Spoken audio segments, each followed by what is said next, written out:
Some things have been around for so long that we just don't think about their history anymore. Their past lost to time, their origins eclipsed by their legacy.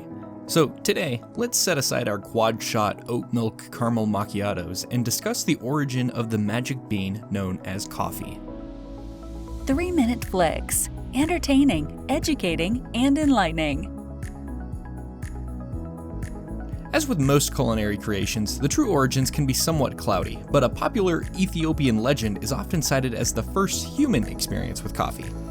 In the legend, a goat herder named Kaldi found his goats zooming around his fields, acting particularly lively after eating the produce off of a coffee shrub. Upon eating these himself, he nearly immediately felt lively and awake. A nearby monk observed the strange goat herder and took a handful of the beans back to his fellow monks, and the phenomenon would spread from there. Now, obviously we don't show up to the local coffee house and ask for a handful of raw coffee fruits to snack on, so let's follow the history of how the coffee bean became a warm morning beverage. Interestingly, in its original form, the coffee fruit is much like a red cherry, with the coffee bean actually being at the center of the fruit, like a seed.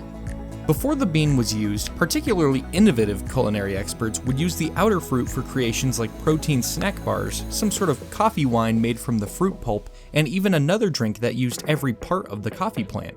It wouldn't even be until the 13th century that we would begin to get the first step towards the actual coffee drink that we know of, when people began roasting the coffee beans as a fun little experiment.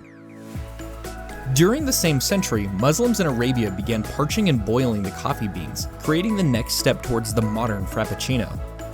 During the next 3 centuries, the Arabs held a sort of monopoly on the coffee market and would only sell infertile beans to other countries, keeping them from being replanted.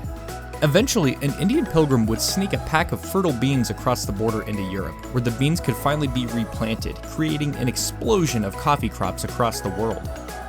Eventually, the Dutch, the French, the Spanish, and the Portuguese began opening coffee farms, increasing the output of beans, and coffee houses would begin opening rapidly in the home countries of all these different groups of people. Funnily enough, coffee wasn't particularly popular in America until after the Boston Tea Party, where it was seen as a patriotic act to toss out your tea in exchange for the much less British drink, coffee. By the end of the 1800s, coffee was a worldwide commodity, and coffee shops were rapidly coming up with new and creative ways to spice up the drink to stand out. This competition is what brought about all the different ways coffee is served today. Coffee connoisseurs began to fixate on the location of the beans, the type of roast, how it was served, and with what ingredients. And to think, all of this started because a group of goats decided to get the zoomies off some coffee cherries. 3-minute flicks. Don't forget to subscribe and hit the notification bell. We create new videos weekly.